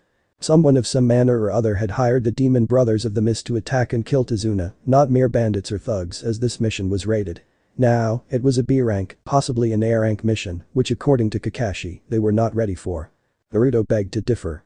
He argued that just because some punk nin were trying to kill Tazuna doesn't mean some great lord or emperor was going to come down on them, it wasn't as if entire armies were chasing the man. Plus, Naruto had added after he and the others had dealt with the nin well, just as Kakashi decided to jump right back in and finish it, tying the men up. Reluctant, but eventually, the Hotaki gave in to the boy's persistence. Even with all those words, it did not settle this feeling of dread that began to broil up in them, ready to spill at the drop of a pin. Even Naruto thought that something loomed before them, the closer they came towards the shore the more it increased. And, if he didn't have his sword, his Zanpakuto, if he didn't have the strength of Walter White by his side, he'd be too frightened to fight such enemies without falling flat on his butt. Shortly thereafter, they arrived in Wave Country. It was a forested land at first, large despite what Kakashi had told them, and with the fact it was called Wave Country. Naruto had assumed that it would have been more or less, well, water. Then again, it was surrounded by the stuff, so there was that, but maybe the farther they got in, the more water they would see. They got off the boat and headed in, hoping to get back to Tizuna's village before any more attacks were wrought onto them, though it was likely someone of a higher ranking was going to be waiting for them for another ambush. As they walked, Naruto heard a rustle in the brush and without thinking, threw a kunai at the sound. The rustle stopped. "What'd you do that for?" Sakura asked. Naruto realized that the rest were staring at him expectantly. "I thought I heard another." The rustle was heard once more, and he instantly threw another kunai in its direction, eyes gleaming with a serious stare that Kakashi only recognized. There. His lips moved on their own accord, and so too were his feet as he stepped closer towards the silence of where the rustle was once before. His hand struck out, grasping something beneath a shrub, and he yanked it out. "Naruto." Sakura screeched, "You just killed a bunny." The boy continued to stare at the dead hare with something bordering interest, sensing something was off about the white rabbit. Despite the glare in Sakura's condescending eyes and the disbelief in the rest's, he continued to look the hare over. Kakashi watched Naruto with concernment in his gaze, wondering when those eyes began to show. The eyes of someone who's been hardened by battle, the eyes of someone who now unafflicted by death could track and feel out a situation as the boy was now. He wore the same gaze as someone who had seen too much. But that was when things went down. Just as Naruto's eyes lit up with realization, he heard the high-pitched whistle of a sword being swung in the air at a high speed. "Everyone. Duck." He shouted out without thought, dropping the hare and leaping and tackling Sakura down, while Kakashi tackled Sasuke and Tizuna to the ground. The blade flew past just as they smacked against the dirt. A moment later they heard a loud thump as the blade sunk its edge into a tree. When they got back up, a man stood there atop the handle of the massive blade, facing away from them, dressed in regular sandals with stripped baggy pants, a headband strapped at an odd angle across his spiked black hair. "So," his chilly voice, filled with malevolent intent began, "the copycat Kakashi Hatake, guiding a bridge builder across the land, and oh," his voice hit a chord of intrigue then, as he continued his monologue, "it seems you've taken on a bunch of brats for me to kill, how nice of you." With fear in her voice, Sakura asked Kakashi why the man had called him that and who the man himself was, stuttering the whole way. "That man," Kakashi told, voice turning hard, "is Zabuza Momoichi, a former ninja of the Hidden Mist. He is of a Jonin level, but he is also known as the Devil of the Mist. He will kill you before you know what's happening." Shock ran through them, electrifying and dulling them all at once, the words of terror striking them with its harsh whips. But Naruto stared on in the face of that hidden devil, something siring in his gut. He didn't rightly know what it was either. But his brows were furrowed and his eyes hard, it being of such a way that Zabuza actually felt it. The devil knew that stare, that feeling, he knew it in his core. "Filling intent? From one of your students? Well, you truly do live up to my expectations, Kakashi, you've trained them well." Zabuza turned towards where he felt the killing intent, actually having a congratulatory sentence just at the tip of his tongue when he noticed the sword. He turned fully. Eyes glued, wide as dinner plates.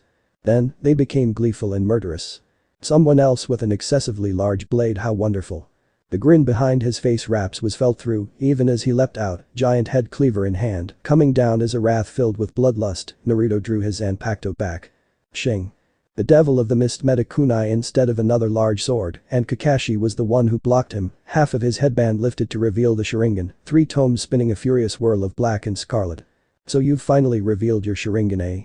the man shouted as they traded swings and blows. Kakashi dipped below, evading the swing of that giant blade, then thrusting his kunai forth, gutting Zabuza. The man had a look of surprise on his face then, as if he didn't expect to be so easily defeated. Kakashi thought that was it, just as crimson spurted out and painted the ground. Water. What was red suddenly exploded along with the rest of the devil into a splash of water. Shit, the Hatake barely got out before another kunai was lodged into his throat. First came red. Satisfaction from Zabuza. Then another explosion of water. What? Zabuza gave a curse just as well, and yet as he did so, another kunai was thrust to his own throat. Red. Explosion of water. Another curse. Far off into a lake, there he stood, breath hitched with hot anger. "You damn bastard." Kakashi wasted no time and sprinted towards the man, kunai drawn. Zabuza blocked and, with the other's momentum still at hand, threw him across to the other side. The Devil of the Mist quickly sheathed his blade and threw up hand signs, hand speeding through the seals until finally landing on the last one. Water Dragon Blast no Jutsu. Eyes all around widened at what happened next, no more so than Zabuza's. Another dragon of water arose from the lake, meeting that of the missing nins, nullifying each other in great gouts of water, showering back down on the two. Shaking himself from what occurred, he threw another speedy bit of signs, ready to summon mist and enshroud the man, and keep that eye of his from copying any more of his moves, when he saw that Kakashi was doing the same signs, at the same time perfectly in sync. "Stop copying me." Zabuza's eyes widened. "Quite saying what I say." "No, no, no." That eye could read both his signs and his voice. "You bastard."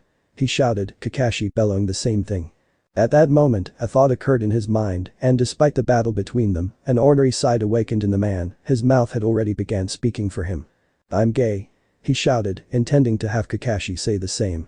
Instead, his voice fell silent, alone, even the birds stopped their singing, turning their heads towards the man. Silence. No words. Nothing. Until. "That's nice," was Kakashi's reply. "I am going to kill you slowly." Zabuza's voice turned icy cold as he drew his sword. "Try me." Kakashi and Zabuza came at one another once more, the fray between them growing ever larger, kunai blocking the head cleaver, spitting sparks between them. Sasuke, Sakura and Tazuna gazed on at the epic battle with wide trepidation and admiration in their eyes, so thoroughly impressed and terrified by the feats all the same. But Naruto didn't. Naruto could not see these things. Naruto couldn't hear. Naruto couldn't speak. No. Something in him, seeing Zabuza fight with that sword, it sparked something in him, something that Walter was speeding up. Scarlet Reishi began pouring out of him, a flame of blood, encircling his form, slowly gathering all around him. And, unbidden, he raised his sword, causing the aura of crimson to radiate and pulsate. Both Kakashi and Zabuza stopped mid-attack, eyes wide, pressure and fear coming over them both. Zabuza turned. Oh, shy. And a miasma of crimson came down on him, all coming from the single swing. Rangiku Matsumoto woke with widened eyes, startled with fright, as her slender hands frantically feeling around, as if she were missing something, or someone, from her bed. Her heart raced as all she felt were her sheets in her bed. She began to shake, teeth gnashing and grinding together, threatening to chip if she didn't stop, if she didn't find what was missing. Then, the feeling passed, and her fright was quelled.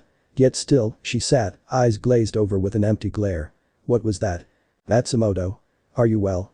Her eyes shifted lazily up to her captain. His white spiky hair and cool gaze the first thing she saw. Next, her gaze fell and saw that he was garbed in his captain robes, as if all ready for a mission. Strange, they just finished one last week, why were they having another one? Her lazy mind did not like the thought of yet another one. "Hashiro? What time is it?" Her voice returned to her a moment later, a slight grumble to her tone. He merely raised an eyebrow. "It's nearly noon, why haven't you gotten up yet?" was his slightly irate reply. "Oh, 5 more minutes." She yawned out, laying herself back down. Gritting his teeth in annoyance, and a tick mark appearing over his forehead, the short captain barked at her. "This is not a time to sleep, you have a mission to do." She opened a single lid to him, lazily saying. "Why can't you do it?" That triggered the captain. "There is a captain meeting issued." He bellowed with hot anger flying with his words. "I can't go to the shinobi world to investigate the Likage of Reishi. Someone has tried to get through the gates of the Sirite, and the head captain fears they will try again. It was only by Ichimaru that they stopped and fled." He screamed out, his fury pouring like a gushing waterfall, coming down on the lieutenant without mercy. She flinched and sat up straighter in the beginning of his rant, but soon her eyes widened to dinner plates when he mentioned that she'd be going to the shinobi world. Rangiku flung herself out of bed faster than you could say Bankai, going straight towards her closet and stripping, flinging her clothes back and right in Hitsuja's face blocking his view and proceeded to get her Shinigami clothes on. When the captain finally peeled the cloth from his face, ready to tear into his lieutenant for not listening, she had already booked it towards the Sinkamen. Even after that, he still stood there, brows knit by confusion. Eventually, the short captain gave out a long, dragged-out breath. "What is wrong with that woman?" Toshiro heard himself say. In the shinobi world, a battle was taking place, one that Zabuza Momoichi was having a hard time fighting. How could it be, this boy, have this strange jutsu? It was very troublesome dodging the great red energy thing that came down on him, especially after fighting Kakashi, the exhaustion from before leaving him winded. The man himself was not the boy's target being his sensei and all and took to resting by the sidelines. The thing itself that the boy was flinging at him was something unlike chakra, yet still a part of it, somehow. Whatever it was, he sure as hell wasn't gonna let it hit him. He'd seen what it did to the poor trees behind him. But at the same time, he was getting very tired of dodging them, so. "Stop doing that," he shouted, leaping over another wave of crimson energy. He was getting annoyed, having a constant barrage of those things really put a strain on him. "Why don't you stop being a wimp and actually fight me?" "Sword to sword," he bellowed, hoping the boy would take the bait. The miasma of scarlet stopped. Zabuza gazed across the large pond, seeing Naruto there, his sword held aloft, both of his hands gripping with white-knuckled strength in his hands. He pointed that sword towards Zabuza for a brief moment, eyes hardening. Then, suddenly, he disappeared. The devil of the mist felt his senses scream. Left. He turned, bringing his sword around, flinging it at his side to block Naruto's from taking his head off. With a mighty push, he got some distance, Zabuza baring and gritting his teeth as he did so, and he sprinted across to bear his sword back around, meeting the slightly smaller one with sparks flying. Again and again, they came together, slashing and hacking at one another, trying to gain dominance over one another. They flung themselves into the fight, large sweeping arcs, forcing the water beneath them to shudder and separate with each passing blade. Zabuza leapt above the boy, and when he landed, swung back around, hitting nothing but air. Naruto was above him, bringing his sword down in sorta tucked in front flip, but Zabuza saw it coming, yet just barely did he leap back, gaining a gap of breathing space between them. Zabuza stopped atop the water, huffing and puffing, his chakra running low. His weary gaze lifted to the boys, unquestioning to the fact that the young lad stood instead atop the air, for right now, he was seeing something in those sapphire eyes he didn't know such a young lad could have. I see it now. His voice was rough, driven to harsh breath from exhaustion. I see it, that flame burning in your eyes. It's not that you want to kill me. A bout of coughing overtook him, uncontrollable as he tried to remain standing. No, that's not at the forefront of those eyes. You want to fight, you want to be the winner. More strenuous coughing nearly floored him then. It went on for a few more huffs, then he gained control of his breathing once more. You're tired of losing to the world, haha, I guess I can understand that. He finally got out, eyes half-lidded, a smile beneath his cloth-wrapped face. Then, he fell, barely sinking in the shallow end, a collapse of limbs and it was done. But that fire still burned in Naruto's gaze, as Walter urged him to end it completely, to make sure the man was down. Naruto had no idea what was happening, being in the daze he was in. As he lifted his arm up, gathering Reishi around him and his Asauchi, ready to release it on the fallen man.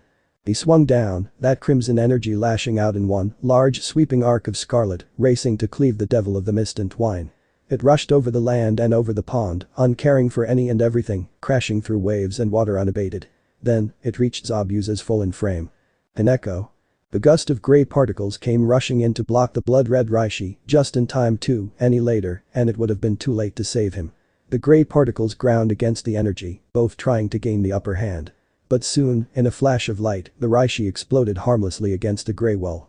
When the energy dispersed fully, that grey cloud came swarming back towards its owner, forming back into a sword with a cat head for the guard. Rangiku Flash stepped before Naruto, Zanpakuto sheathed, clasping him by the shoulders with great worry. Naruto, what's wrong? She screamed, concerned for her weak old student, seeing the glazed-over look he had on. She was distraught, having come here to see her student, see if he were okay after hearing about the leakage of Reishi, yet finding him in the middle of a fight. Matsumoto had suspected as much, but hadn't realized the depth of the situation. She had no idea what the man had done, but with the look in Naruto's eyes, she was sure something was amiss. He continued to stare on, absent-minded. With regret burning in her gaze, Rangiku brought her hand back. Smack. She struck him across the face, hoping that it'd snap him out of it. His gaze turned towards her, eyes half-lidded. Naruto, are you okay? Her voice was pleading. His eyes fell completely shut, steel garters having fallen over his eyes, not to be opened with any ease, and he fell forward, right in between Ranjiku's valley. She gasped, brows raised, but she caught him nonetheless, holding his head there as his Zanpakuto fell from his grip, sticking into the muck of the pond. She turned him over, cradling him with worry. What happened here, she asked herself. She merely had just come from the gate not too far from here, just expecting him to be training, or at least lightly fighting, but as it turns out, something else happened entirely. Rangiku found herself crouching in the air, still holding him with care. That's what I'd like to know. Came the voice of Kakashi as his shadow came over hers. She bolted up, turned, and readied herself to unsheath Hineko and cut down whoever was behind her. Rangiku found that the person standing behind her was not unlike a scarecrow-made man, skinny yet tall, hovering over her and Naruto, as if to pluck him away from her slender grip. Who are you? Her voice was hard. He looked down on her with a lazy eye, as if reading her face, but in the end of the long silence between them, he just held up a hand, so as to say that they had no qualms. In the buxom broad's opinion, it was half-assed. My name is Kakashi, he is my student. Now my question, who are you exactly? He nearly demanded of her, yet still he kept his cool tone. I am the one who gave him his sword, his Zanpakuto, and it appears he is close to achieving Shikai. So if you would kindly leave me be before I cut you down, whoa there. She was halfway through her rant when the Scarecrow man fell forward. This time, she twirled away, making him fall face first into the water instead of where Naruto had. But that was none of his business. What is going on? Rangiku asked herself when suddenly two other kids that looked to be about Naruto's age came rushing into the water. She heeded them no mind and gave them space as they gathered their sensei. Sasuke grabbed one arm and Sakura the other, pulling his head from the depths. The man still did draw breath. Rangiku asked, "Who are you two?" With a long breath, Sasuke told her to bring Naruto along, that they were going to someone's house to get those two patched up. She looked into the boy's onyx eyes, glaring deeply, seeking out any lies that could be held there. Rangiku so desperately wanted to take Naruto to Soul Society, wanted him to come with her, even though she only knew him for a little over a week. There was something in him she found familiar. Perhaps it was his determination, or maybe it was his cute face she adored. But she also knew that she'd be in great trouble if she took him back, if the head captain found out what she did. So, in the end, within the Uchiha's eyes, all she could see was someone trying to help a comrade. With an all-around nod, they came walking towards the shore, her carrying Naruto's sword, where they had left Izuna. "Who are you?" he asked, trying in vain to keep his gaze with hers, what with him being a slight drunk. "My name is Rangiku Matsumoto," she told, then asking, "Who are you guys?" "I'm Sakura," the pin cat told. "Sasuke," told the cool-headed boy. "Bridge builder to Izuna," they all answered. They got to walking after that, Naruto carried by Rangiku, Kakashi carried by the Tegenin, and the Itachi carried by Tizuna with great strain. Silence lay between them for a while, none finding anything to say to one another. Rangiku didn't much mind the gap of words, it left her time to think. For starters, what was it that had gotten Naruto so worked up that he was beginning to get close to Shikai? Was the fight he was having with the man from earlier the cause of this? Or, maybe, his Zanpakuto spirit wished to speed the process along. Perhaps it was seeing another blade that spurred the spirit on to battle. "Hey, Rangiku-san." Said woman jumped a slight, the pinket's words piercing her deep thoughts. The endowed woman turned towards the younger lass and asked what of it she wanted. "Well," she began, a backwards glance at the woman, "how is it that you know Naruto?" she asked, plain curious. The Matsumoto perched her lips together in thought, then, as her mind seemed to click, she said thus. "I am the one who gave him his sword." Rangiku told, seeing as they were too far to hear what she said to their teacher, getting wide eyes and slight hangs of the mouth from the two young shinobi. "This giant thing." Tizuna wailed from her side, interrupting their shock, barely holding up the large instrument of death. "I can hardly carry this damn thing. Let alone swing it," he bellowed next. The orange-haired woman smiled gently, trying to make sure the man would continue to hold the blade as they went towards the man's house. He gave a fuming glare, but otherwise kept his mouth shut, resigning to his fate as they came closer to his house. While they walked away from the fallen Zabuza and as someone in a white mask gathered his body up, Naruto found himself in his mindscape once more. He stood there before Walter, a slight glare to his gaze. In the barren lands, Walter stood a distance from Naruto as well, his own, stoic, stare coming back at the young lad. Both remained this way for some time. "Why are you staring at me? That look is one of anger, and I've done nothing wrong, I merely gave you my strength." Walter's rough voice came out, breaking that encompassing silence. "That wasn't what I wanted." Naruto seethed, clenching his teeth. He hated what happened, to be overcome by a force he had no control over, incapable of moving one's own muscle with his will, yet someone else urging them without him bidding them to. His mind itself was clouded by sweet smoke, telling him to do as it told. But Walter begged to differ. He thought what he did was just fine. He thought he was doing by the boy rightly. He thought what he wanted, his desire to do that he wanted, was what was right. Walter made that known. "What I did was for you, boy." His voice was harder as he took a step towards Naruto. "What I did was solidify the things that we share." Another step, tone rising with fury backing.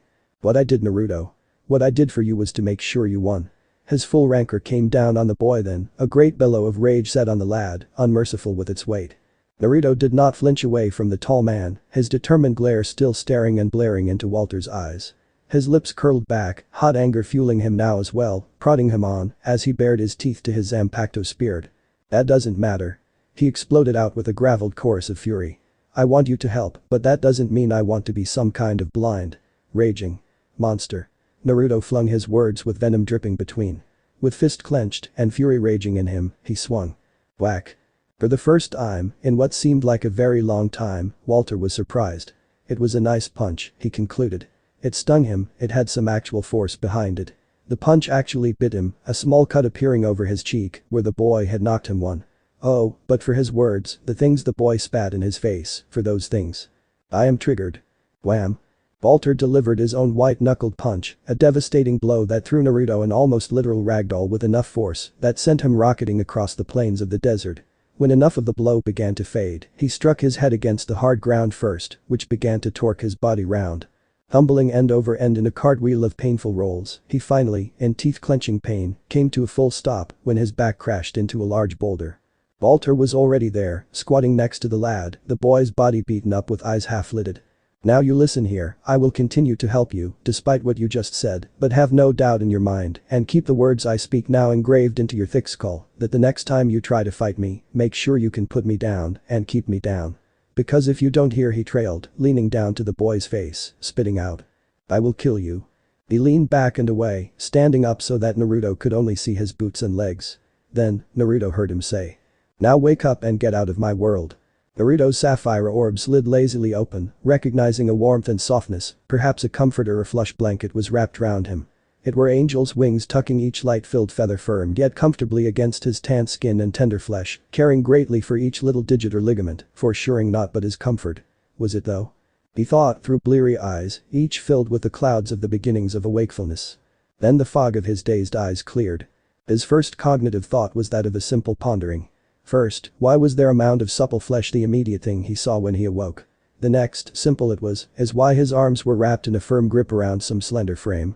Then, the very last thought he had, was why in the world was a beautiful woman sharing a cot with him? Was this heaven? All this information seemed to lag for some time, not quite reaching the forefront of his mind, until that moment. His reaction, despite what he normally would have done, was not to freak out. Instead, he recognized these voluptuous features in mere moments, realizing that it was not any other woman wrapping their slender arms around him. No, this was someone he knew, someone he found that he longed to see. "I missed you, Rangiku-chan," he whispered more to himself than to her.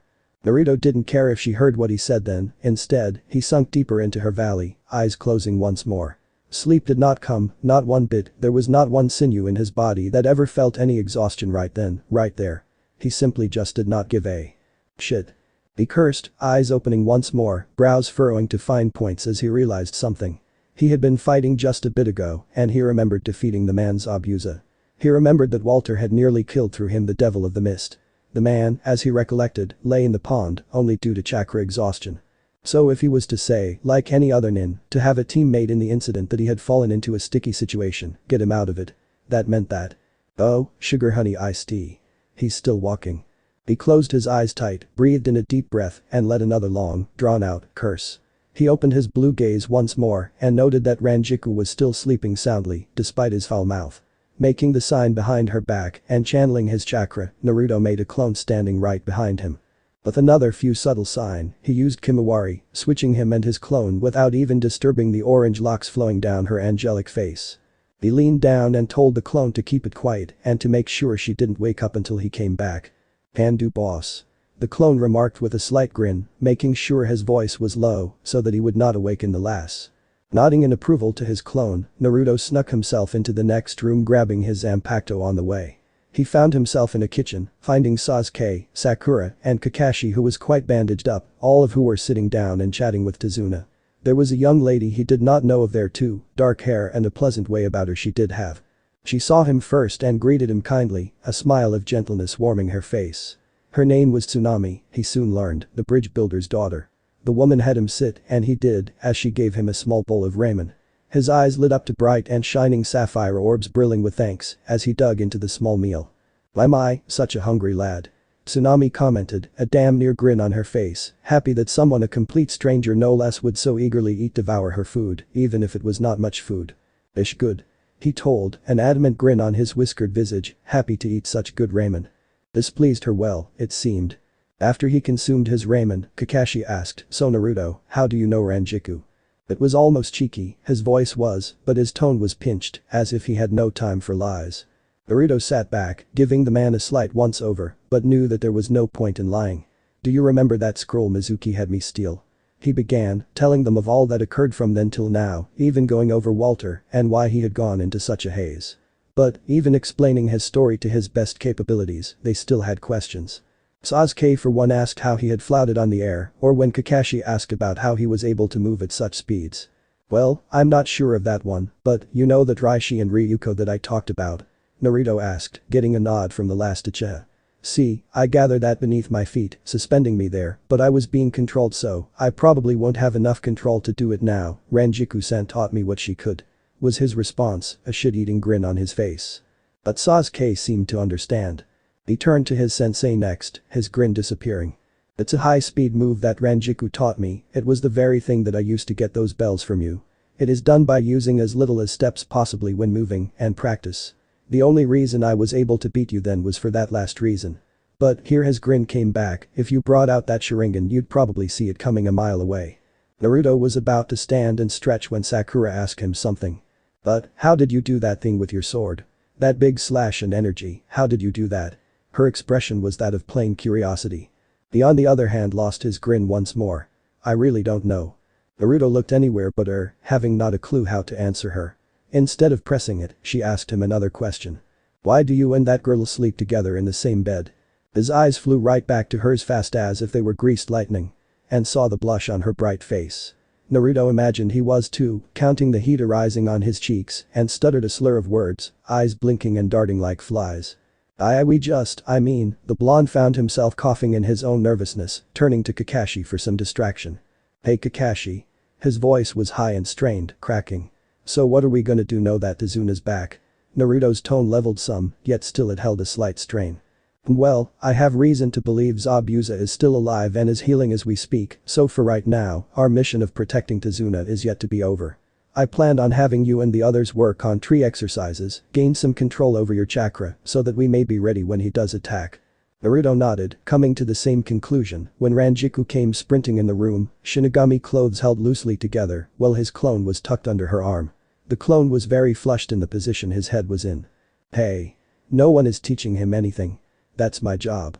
She thrust a thumb to her chest making it jiggle and proceeded to stomp towards Kakashi. He stood, a painful gimp in his legs slowing him, and glared right back at her with his single eye. That is none of your business. He told, trying to keep his cool. Oh yeah? Naruto, who's a better teacher? Both turned to him, and he jerked back from the stares they gave him. But, after taking in the question, he answered. You both are lazy. Rangiku turned back to Kakashi and gave him a nasty glare, then let go of the clone who dispersed quickly and grabbed the real Naruto who still had a grip on his sword. She began to drag him away, right out the door, yelling behind her. I'll prove he'll be a better Shinigami than he ever would be a shinobi. With her passing declaration, Rangiku left, and all were able to do nothing about it. Outside, back into the deep of the woods, Rangiku set Naruto down, standing woodenly with a breath and sigh, a feeling of relief washing over her. Her gaze transfixed onto Naruto thereafter, a look of contemplation playing at the edges of those sky blue eyes of hers. For a long time, her lips did not part to speak to him, instead it was silence that filled the air between his ears. Are you okay? She asked at last, eyes almost pleading. Naruto still stood there, in silence, a word unspoken, one that came not to his lips nor his tongue for a long while. When he did speak, his voice quaked, unsure of himself, but it was enough for her. Yeah? Her face broke out into a smile, gentle and kind almost like tsunamis. Ranjiku's arms wrapped round his shorter frame, enveloping him in her embrace. He smiled too, hugging her back. When they eventually backed away, Naruto felt himself grinning. Rangiku noticed it and asked why. You said you'd make me a better soul reaper than a shinobi. The grin infested her face then as well. I said that. He punched her in the arm, a hearty laugh coming from him. She laughed too, her chuckle sweet and endearing, a chime of whimsy joy, both shaking their heads. When their laughter died down, and they could take a moment of silence, Naruto asked her why his Zanpakuto was trying to get him to learn Shikai, why he was so adamant about what he wanted. Rangiku blinked a bit, once, twice, thrice, then gave a heavy sigh. Since you're going to achieve Shikai soon, your Zanpakuto, he wants to speed it up, so that he can do what he wants. She gave a lengthy sigh, asking, so, did he tell you what that was? With a blink, Naruto said, he said his wants are the same as mine, basically, so. What do you want Naruto? Rangiku asked, throwing the boy off as she stepped closer to him, her sky blue eyes piercing right into his sapphire ones. He tried to speak, but with her body so close to his, so quickly in the way she crowded him, the whiskered blonde found his tongue almost literally tied. It didn't help that her breasts were almost against his face either. I don't want. Louder, you have to be clear. She told, pressing into him even more, her eyes never wavering from that heated and concentrated glare. He almost lost it then, but he bit back that stutter and let out a whooping. I am tired of losing. Silence veiled them both, the birds stopped their chirping and singing, the trees themselves bear no wind in their leaves. All was still, all was silent, none spoke, none moved. There was only that glare, the gleam that persisted in the color of her eyes, never faltering, always piercing deeper into his. Rangiku leaned back, giving a sigh not unlike disappointment. His heart was pounding up until that moment, feeling as though it would burst from its confines from her closeness. But, after she gave that sigh, that sounded so much like she was disappointment, it nearly stopped. He had no time to wonder on such thoughts though, for she drew her Zanpakuto, holding it at the ready, white-knuckled and bearing such a serious expression that it nearly frightened him. Naruto, her voice, sharing semblance with her stare, was heated. Draw your blade, I will not go easy on you. If we leave your Zanpakuto spirit in such a feral state, you may end up destroying things you will not want to destroy. But Rangiku. Draw it now. She exploded, lunging madly at him, Hineko closing in a large sweeping arc. Shing. He had just barely blocked such a devastating blow, forcing his guard up with her reverberating strength. She may have been a well-endowed woman which you would think they would slow her down, she may sound like she was an airhead, and she may be lazy, but those things mattered, not when it came down to a fight. No, this was not just a fight to her. This was no simple brawl you could just watch and enjoy from some hidden sideline. This was a battle. Naruto found that out very quickly as he continued to block each ferocious strike, sparks showered them, the air whistled with each swing she made to strike him down. It was all he could do to block, and even dodge, that sword of hers. Rangiku spun, one-handing her blade as she swung out. He evaded it. She was wide open. And he took the small advantage. Naruto came back, coming down on her with as much power her could muster. The blow sang a sharp tune of bells throughout the forest, scattering birds with its tone. She blocked him, one hand against her blade to keep enough leverage, but she could not lift his sword away, leaving them in a deadlock. Naruto had the leverage, giving her a run for her money and strength. Reishi began to build around his feet, a slow swirl of scarlet rising above his head as his Zanpakuto pressed harder into her defense. Rangiku. He bellowed at her, clearly pissed. I don't want to fight you. Her face was scrunched up, anger brilling up into her face as she tried to concentrate on blocking his blade. But even through grit teeth, she retorted back. If you don't fight me, you will go berserk. The orange-haired lass barked, to which Naruto faltered in his build-up of strength. Big mistake. Rangiku pushed that giant sword to the side and with the close proximity, tackled him. Zanpakutos went flying as they tumbled down a steep knoll of grass and hill, both grappling one another in an attempt to gain a hold against the other. Naruto's back slammed into the ground at last, with Rangiku on top of him, holding his arms down. Now, if he were a normal human, his ribs would have been broken if not shattered from such a fall. But, he was no ordinary human. With her atop him, Naruto could see that she no longer held her serious gaze, or at least, she was trying to, but failed, as a slight smirk played at the corners of her lips. Now what? Her voice was beepy. Naruto smirked. Her knees were on his thighs, and so he spread his legs, making her lose her balance when her legs did the same. She fell forward, hands unclasping from his wrists, trying to gain stature again by forcing her hands into the ground. With his arms free, he hugged her back and lifted his leg up, kicking the ground with his heel and sending them into another tumble. Now Naruto was on top, holding her wrists down. He stared into her eyes with the biggest grin Rangiku had ever seen, and ever so slowly, inched his face close to hers, never losing that big smile of his. Right in front of her, his lips moved to speak in the very same tone she, just moments before albeit in the opposite position just had spoken. Now what? It took a moment for those words to sink in, but boy, when they did. The it started between the two like some sort of symbiotic disease, slowly rising from the back of their throats. Now it raised in volume, a low chortle between the two, even as Naruto continued to hold her down. Ha ha ha ha ha ha ha ha. Ha ha ha ha. Ha ha ha ha. Laughter burst from them both as they lost their hold to any semblance of seriousness, too enwrapped in their own silliness. Naruto along with his teacher could not stop the laughter, nor did they wish to, they were so jovial and happy then, so it would take them such a time to calm from it. Eventually, after their laughter devolved from its boisterous bouts to slower and slower chortles, they came to a stop. Now, there was nothing that could keep them from staring at one another. So close, faces but a hair's breadth away. Rangiku herself could not help but feel a heat work its way to flush across her cheeks, what with Naruto laying atop her the way he was, his hands holding hers down. So forceful. Naruto wasn't so thick in the head to realize the gaze that she had was not but of want, of a need. Naruto saw the glazed look veiling her sky blue eyes, the soft lift of her brows, and the slight gape her mouth had however slight it was. He couldn't help himself either, and she saw it too. One moment, he was staring down on her with that same look she had, the next moment. He was kissing her, and unbidden she felt her own lips part, inviting him without restraint. Naruto felt her open her mouth and he met with the same willingness, the heat on their faces felt between them both. He bit the bottom of her lip a slight and nibbled it forced a moan from her. Wanton lust covered their faces when they broke apart, his and her breath coming up in short uneven breaths. I missed you a lot. She sat up from beneath him, staring him straight in the eyes. I see that. Rangiku gave a short laugh, stopped, then bobbed her head a slow bit, then added, but I guess I can't say that I didn't enjoy the kiss, it was. She trailed off, turning her head from his for a moment longer. Rangiku brought it back soon after, a smile plastered on her face.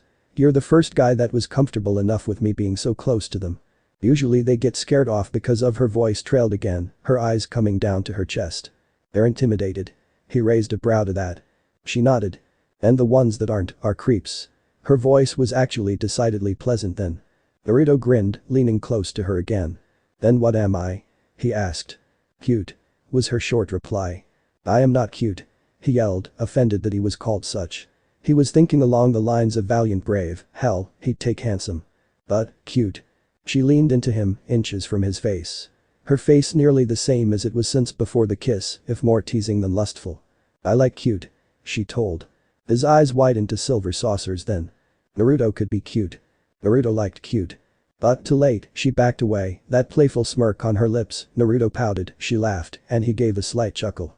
After they walked back up the steep hill, retrieving their Zanpakuto, Rangiku told Naruto that she had to leave and go back to Soul Society.